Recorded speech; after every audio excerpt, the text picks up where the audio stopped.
Hi everybody, it's Leanne from Podunk Pretties, and today I want to come in and show you how to make two different quilt labels. The simple one that I use most of the time just because it's quick and easy, and then this heart one that is really cute. And I designed this label to go with my newest quilt pattern that will be coming out really soon.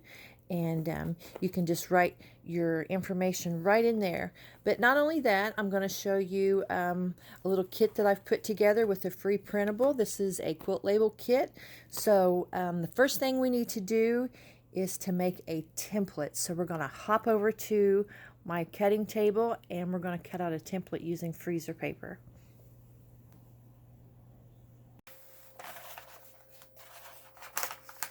Okay, so here's what you're going to do. You're going to have your freezer paper out here, and you're going to pull out at least 14 inches because we're going to need to at least 14 inches. I would go like 15 or 16. So we're just going to pull it out there, line our ruler up, and cut it like that. Move that aside. Now what's going to happen is this is going to want to roll up, right?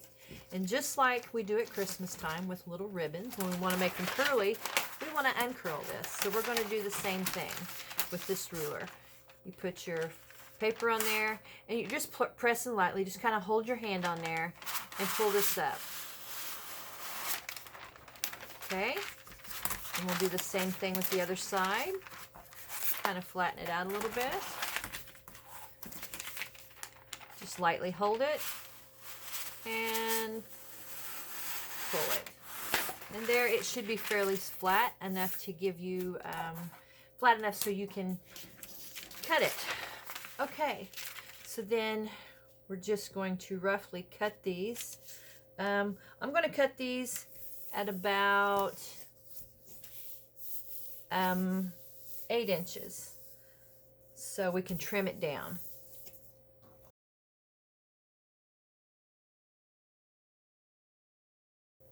All right, and then let's hope we got about 8 inches there. I think we're going to be fine. Yes. Okay, and I'm going to cut 8 inches off of this piece here because we're going to need 3 8-inch square pieces. Well, get that to line up. It can be kind of slippery. All right. There we go. Let's cut it off of there. All right, now let's cut 8 inches. And I'm going to fold this in half so I can do 2 cuts at once.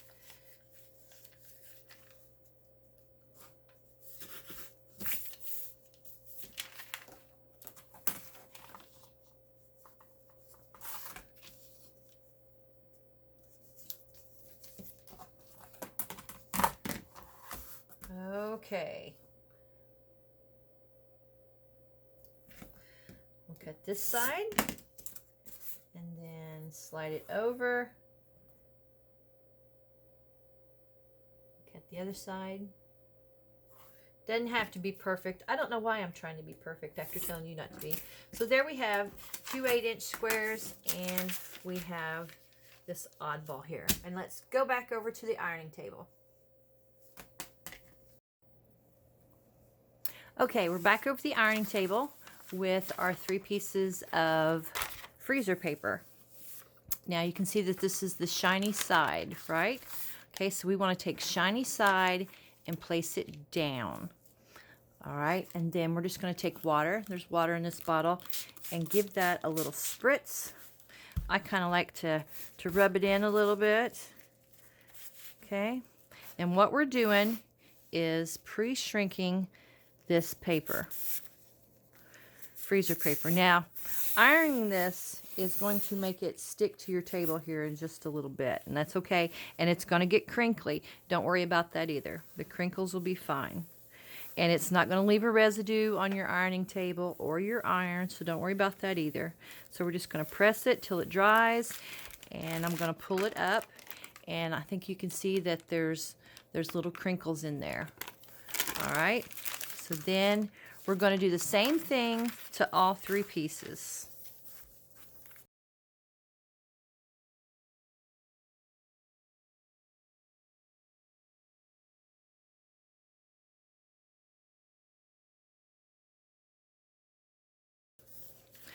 Okay, now we've ironed all 3 pieces one time and they're kind of crinkly.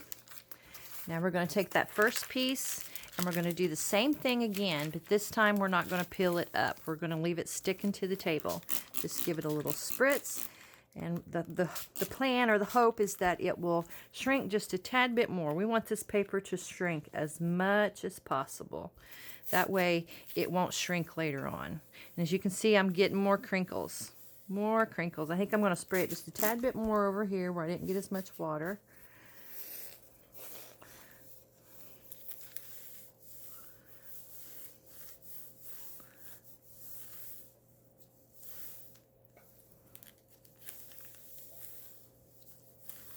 I think I'm going to pull that up again. This will stick several times. You can use this. I've used this freezer paper method as many as 50 times and it was still sticking. I used it to make applique. So here we go. We're going to layer our next one on top. And again, let's give it a little spritz. Move that water around. If it starts curling, just uncurl it. That's why I start in the middle, so I can pull those curls off the edge. And you're not pushing hard at any time. You know, just barely gliding it around, because if you're pushing, you're going to push those wrinkles out, and that's not what we want to do. We want those wrinkles to kind of stay there. All right, now the third piece.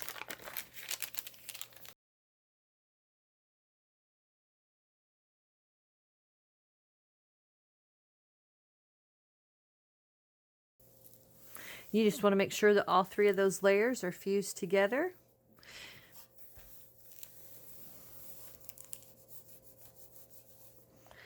And then I'm going to let it sit there for just a little bit while I get my mat and let it cool off a little bit. Woo! I'm trying to cool it off. Okay, then we're going to pull up all 3 layers at the same time and put it on our cutting mat. Now what we're going to want to do is cut this to 7 inches. So let's turn this around here. So my 7 inches is over here on this corner. Or my 1 is over here on this corner. Okay, I realized that I made a horrible boo-boo. So we're going to have to recut this, or I am. This actually needs to be 6.5. I don't know why I was thinking 7, but there you go. Accidents happen in quilting. I'm just glad that it was an accident where I could cut it down instead of needing to cut more pieces of freezer paper. So I'm just going to take my 6.5 inch square ruler, line it up with the edges, and cut. And there we have our template for our label. Now, now that I've got that right, this is the kit that I've made for myself. And I bought this little thing at Amazon, and I will link to that down below in the description. Inside it, I keep a micron pen. Micron pens will not fade in the washing machine. Now, do not use a Sharpie. Because they will. Ask me how I know. It's not a very pleasant thing to pull your quilt out and your label's almost completely gone. But that's how I write my information. I know some people like to embroider it, but this is the easy way. And then inside I have this. And this is a free printable that I am going to link to below if you want to print it out. If you don't, I'm going to hold this up here like this, and you can copy down these measurements. Just hit pause and copy down this information. And I realized that there is a typo or 2 in this, okay? And now you can hit pause and write down this information. And then there's that information if you want it. You can hit pause. So this is a free printable, linked in the description below.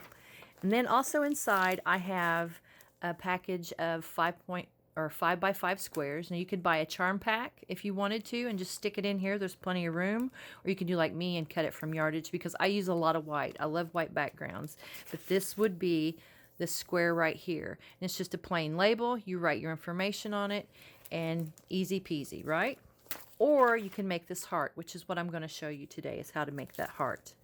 So also in here is the template that we made. Now mine's over here, and you can see that I've used this several times and it has not shrunk. It's a 6x6 template laying in there, so I'm ready to use it when I need it. So I'm just going to put this new one in there so I'll have it when the other one wears out. Put it on the bottom. All right. Now you could also put little scraps of fabric in here because you know it takes 1.5 inches on the border. You could go ahead and put some little 1.5 inch scraps in here because you know it could be any fabric here. It doesn't have to all match. You could put a different kind of fabric for each one of these little border pieces. You know, just get all wild and crazy. So I put that in there for when I need it, and I put it in the drawer right here underneath my ironing table. So the first one that we're going to make is the plain one. Let me get my paper back out. I should have left it out. We're gonna make this one. It's super easy, and we'll just sew the sides on and then press them out, and then we will sew the top and bottom on and press those out.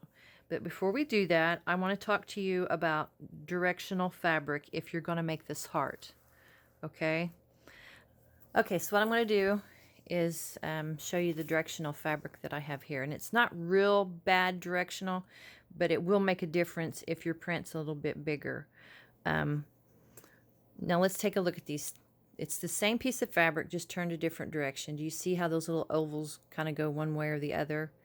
And when we sew this, we're going to flip these corners down like this. Whoops, no, we're going to flip this one down and this one down like that. Now let me zoom in so you can see that this makes a difference. It's going to look different. So I'm going to end up folding this one down like that and this one down like that.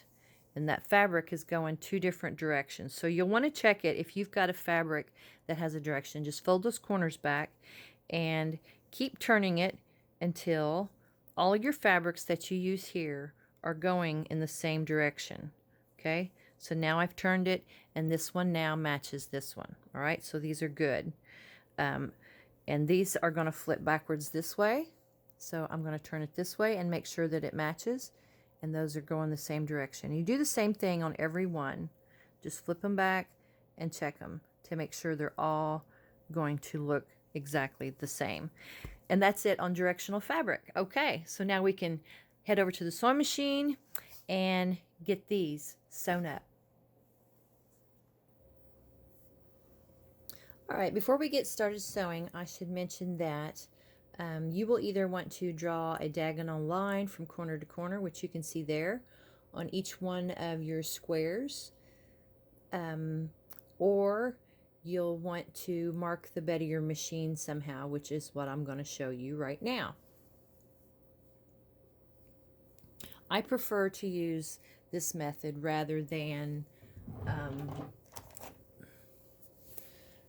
marking each piece of fabric. And what I'm using is painter's tape. This is just plain old painter's tape, nothing special. Any painter's tape will do. Doesn't have to be name brand. Just go to the dollar store, get you some painter's tape. All right, now let's zoom in and I'll show you what I'm going to do, because we're also going to need to change presser feet. It's a presser foot. Okay, hang on. Okay, the 2 feet that you're going to need for this project is an open toe foot, which is here. This is an open toe foot. And then we're going to need a 1/4 inch foot of some kind. If you don't have this 1/4 inch foot, any foot will work. You know how to make a 1/4 inch seam. But I'm going to put my open toe foot on. With my machine, I just push it down there and it clicks into place. All right. You see where my needle's at? Okay. So I want to move that needle over to where it's right in the middle. So now it's in the middle. And I'm going to take my tape and line it up with that needle and make it come down completely straight. Now it doesn't matter if you're on this side of the needle or if you're on this side of the needle. It doesn't matter. We just want that straight line that's coming down. That's all we want. And we're ready to start stitching. Okay, so here's what we have. We're going to have, you can kind of see our heart shape. This will be the bottom of the heart. See how our diagonal lines are going opposite directions? All right, and it's going to be the same way up here. We're going to have a diagonal line going this way and a diagonal line going this way from that corner, and the same, exact same over here. We flip these back over. A diagonal going from there to there, and a diagonal going from there to there. That will give us the arcs on the top. So I'm going to move these off to the side, and we're going to sew this first one. Okay, let's start stitching. That should give me something to pull on if I need it.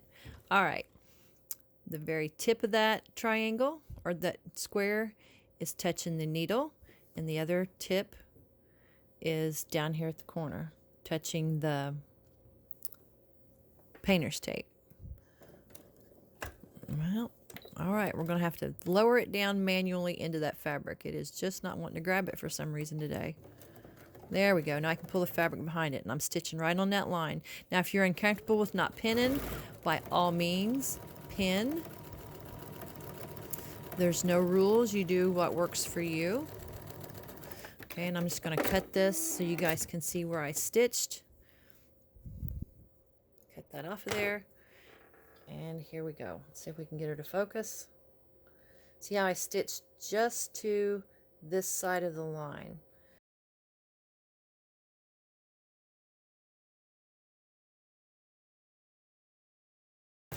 Okay, that one's done. Now we can just move right on to the next one. Okay, so the next one, we don't have to take that out. I've lined up my square. Now I don't have a line on here, but I'm just going to line that red up with the needle, the very tippy corner, and then down here with the tape once again.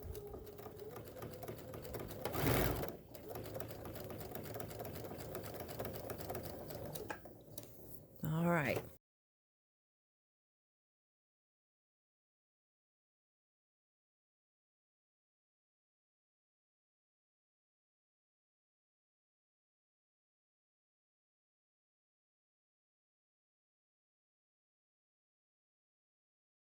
Okay, before I take this open toe foot off, I'm going to make one more stitch on these larger squares. And what I'm going to do is move my needle all the way to the right, and then I'm going to stitch another seam so I can have a bonus half square triangle to use in another quilt. Now you don't have to do this if you don't save these little pieces of fabric, but I do. So I'm just lining up my foot with the seam that I just stitched. I'm just going to stitch another line. I'll do the same thing on the other one.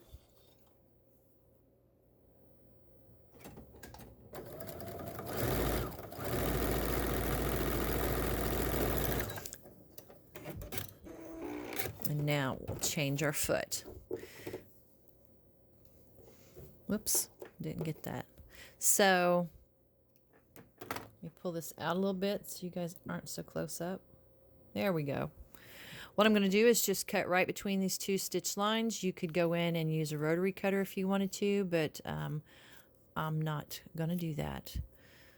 So that gives me a bonus half square triangle when I open it up. And I can square that up to, I don't know what size it's going to be, but the closest usable size I'll square it up to. And I cut off those little clip tips. That keeps me from having to trim those off. Cut off my little spider piece. And again, we'll cut right down the middle. And I'll give you a little tip about trimming up these half square triangles.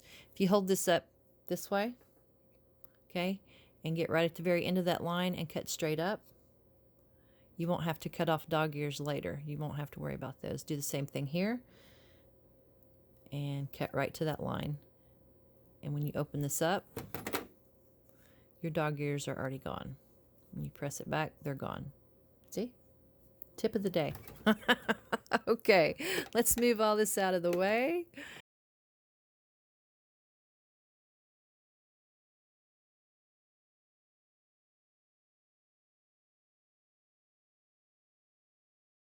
We also need to cut these off. I almost forgot about them. I don't save these little bitty tiny pieces. They are also going to go into the dog bed bag. Just about a 1/4 inch away. If it's less than a 1/4 inch, no big deal. If it's more than a 1/4 inch, no big deal. Theoretically, you could leave them there if you wanted to. That's really your whatever you want to do. So one of these I'm going to press open this way. Okay. That one went down. So the other one I want to press towards the white. Okay. That way they will nest together perfectly. And I finger press almost all the time. I very seldom use an iron when when I'm sewing. My fabrics are usually starched. These fabrics are not. So, but I'm not really worried about it. It's just for a label. Okay, so this one right here, I want to press towards the white. That way it will nest with that one. But the other one you can press either towards the white or you can press it towards the corner. It doesn't make a difference because it's not going to be nesting with anything. So I'm just going to press it up because that's the easiest way to do it. So we're going to sew these together using a 1/4 inch seam. Look at that. You can already see the heart. Oh, how cute. So I am a pinner. If you are not a pinner, then you don't have to worry about this step, but I do like to pin my seams to make sure that they're nesting. Did you see me pull that back to make sure that I had them nested really nice? That's what I'm doing there. Look in there and see that they're nested. And I'm going to pin it. Pin in that corner.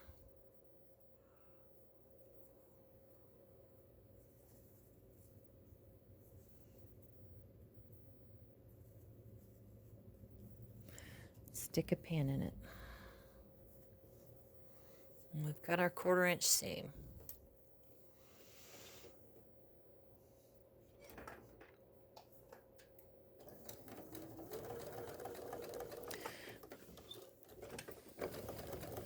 Now, I got a question the other day from somebody asking me what kind of information do I put on a quilt label. And really, that's a personal thing. It just depends on what your quilt is for. Most of my quilts are made for pattern writing, so I put my information on them. As far as my company name, the design, the name of the quilt, that kind of stuff, and I put the date. But if you're making it for somebody, you may want to make it really personal, or you could just put your name, the date, when you made it, where you made it, what city you're in. I put my name, my company name, whether or not I designed it, what fabric line that I used. I'll put the date, the city that I live in, that kind of information. But you could add a little personal note. Like if I were making a quilt for my granddaughter, I'm going to press the seam open. If I were making a quilt for my granddaughter, I would try to pick like something that's relative to me and her. And like if I made her a quilt, I would say to my granddaughter, Aylin, you're the best. And you're the best is something that she says all the time. And she'll say, hey, Grandma, you're the best. And I'll say, hey, Aylin, you're the best. So we've got our little heart all nice and pressed. Got a little bit off down here. So I'm not going to sweat that.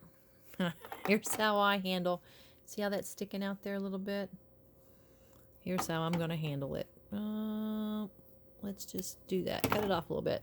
Problem solved, right? Okay. Now, let's see how these line up. We'll know if it's off. I'll put my side on there, and nope, it's perfect. And like I said, I'm a pinner.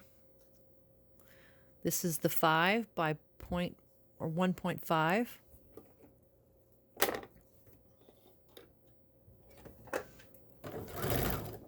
And while we're doing this, I'm going to go ahead and piece the other label at the same time. So I'm going to put this one through there and then the plain white square.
Next, we're going to take this back over to the ironing table and show you what that freezer paper template was for. All right, it's done. Let's cut that out of there and press these seams back.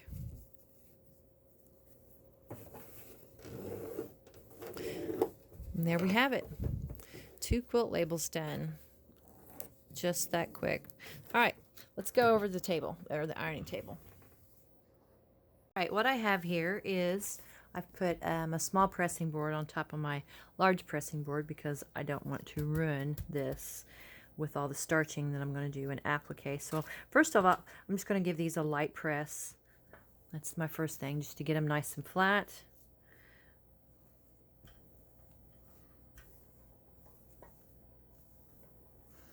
And then we're going to get our template out of our little kit that we have.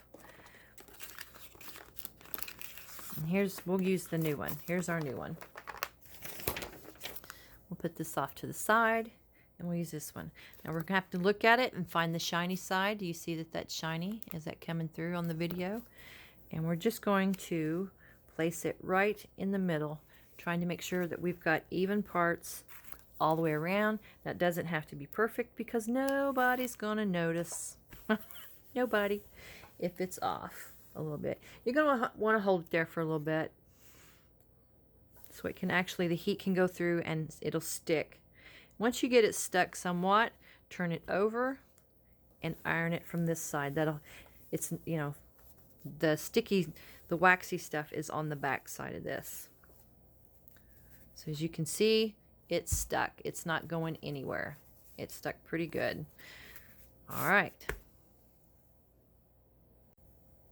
Okay, now we're going to turn these edges under so we can sew it to the back of our quilt and not have any raw edges. Now you can choose to do this however you like. You can do it the way that I do it. Now this is basically applique. If you've never done turned edge applique before, today you're going to learn. This is starch. I'm just going to pour some starch in there. If you have spray starch like an aerosol, just take the cap off of it, spray some of that starch into the cup, or get you a little bowl like this to put it in. And this is just a plain old paintbrush I've had for like 20 years. And we're going to paint that starch onto the edge, like so, all the way around. And that just helps get a nice crisp edge. You can use the same method for any applique that you do, flowers or leaves or a little bunny or whatever. Or instead of this, what I've started doing these days is I have this, what's called a watercolor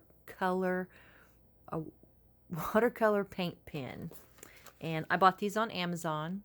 They come in a 6-pack. I'm sure you could buy them in just one at a time, but I bought this 6-pack wanting to try out all the different brushes. And I just chose one that I liked. And you put your starch in here, and it's got a little paintbrush right there.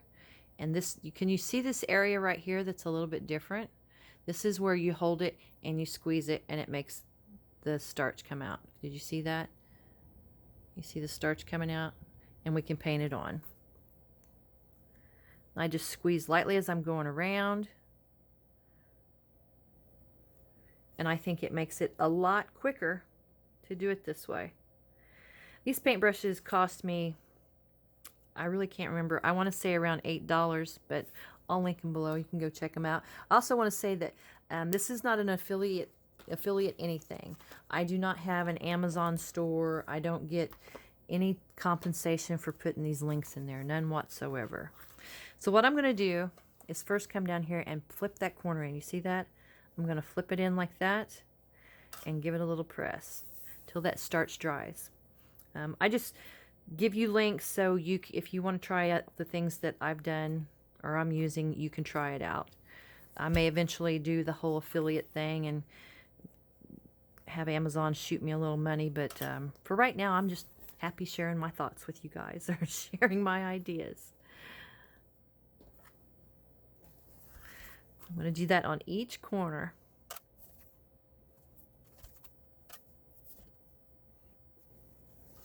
Okay, now that we've got the corners turned over, we're going to start pulling this up like this to the back.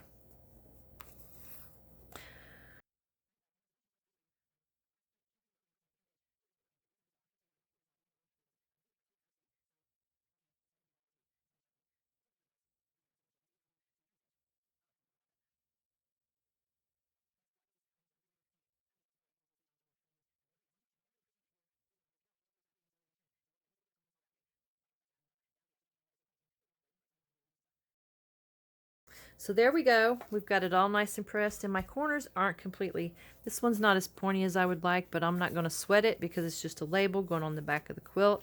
So now it's nice and dry, and you can be as rough with this as you want. Just get in there and pull it out like that.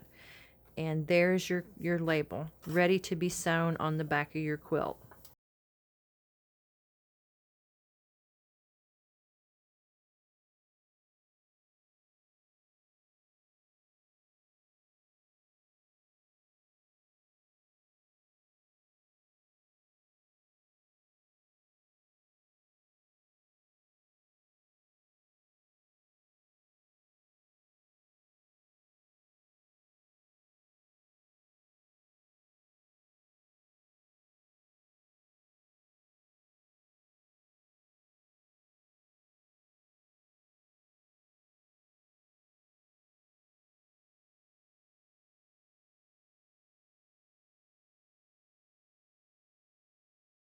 I'm going to pull this out of here and go grab a couple of my quilts and show you what the label looks like on the back of them. Now, I have this heart pattern I have not put on a quilt yet.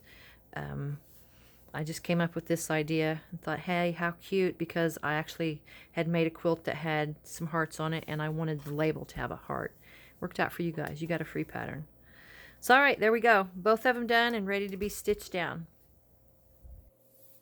Okay, guys. I brought in a few quilts just to show you the simple squares that I made, the simple square quilt label, and what I put on them. My granddaughter started this quilt back last September. She wanted to be like Grandma and start a quilt.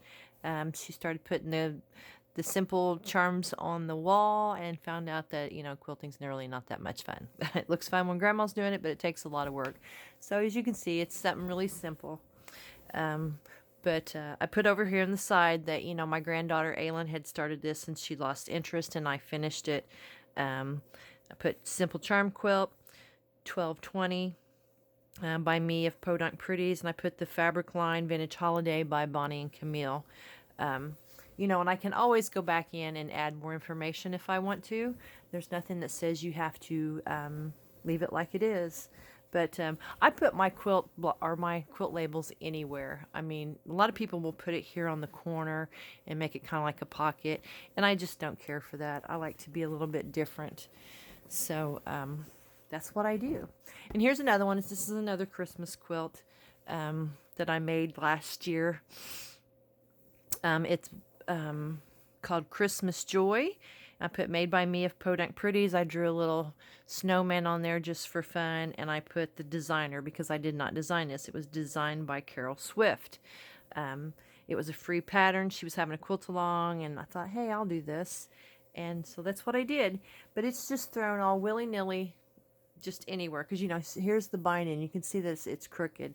I literally just put some basting glue on there and stick it on the quilt and sew it down. I don't care where it's at. Now, this is a quilt that I designed and I quilted. A lady had contacted me because she was reads my blog, and she found this quilt, old quilt, and she sent me a picture of it, and she says, I would like to remake this quilt. Sorry. Do you know where I can find the pattern? So I searched and searched and searched, couldn't find the pattern. So I told her I would do a free tutorial and put it on my blog. And we decided, since it was during this whole mess that we're in right now, or have been in the last year with the pandemic, we decided to call it Hunkering Down. And the tutorial on my blog is for this one block. I'll put a link below in the description. But you can see this is not heavy quilting, but it's not light quilting. And I've started putting my labels on before they get quilted. And the reason, you see how that's quilted? Now, I quilt my own quilts. This is a 100-weight thread. It's called Micro Quilter by Superior Threads. I didn't have any issues whatsoever getting through all the layers, none. So that wasn't a problem. But my thinking is you can put a label on there and it not be quilted, and somebody decides they like your quilt and they can rip that label off and it's theirs, and there's no proof that it was ever yours. Or a family member could say, you know, this is a piece of junk, I don't want it, you know, don't even know who made it, and throw it away. Your quilt's more likely to survive if you quilt your label on there. Now, I got to thinking, well, why don't we just write our information on the back of the quilt after it's done? Well, you could do that, but so could anybody else that decides they want to steal it.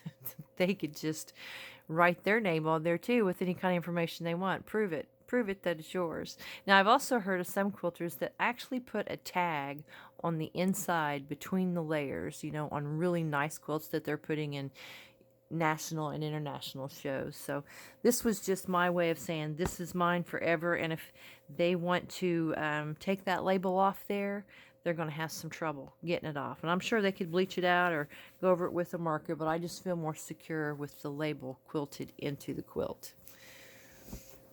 All right, and this last one, this is another pattern of mine. Just wanted to show you that this one's kind of on point in the corner. See that? I got very symmetrical with this one, which is very rare. This is called Patriotic Picnic, designed and made by Leanne Brummett of Podunk Pretties, 2016. It's simple and to the point. That's all I need on there. But this pattern is, oh my goodness, I hit it again, is available in my shop on Etsy. It's called Patriotic Picnic, and it's a scrappy quilt, but if you're interested, I will put links below. Thank you guys for sticking in here with me through this long video. I know it's not your typical short and sweet and to the point, but I wanted to make sure I got all the information in. I'm pretty sure I'm leaving something out, but I think I'm done. I'm done rattling on. So thanks guys for stopping by. Happy stitching.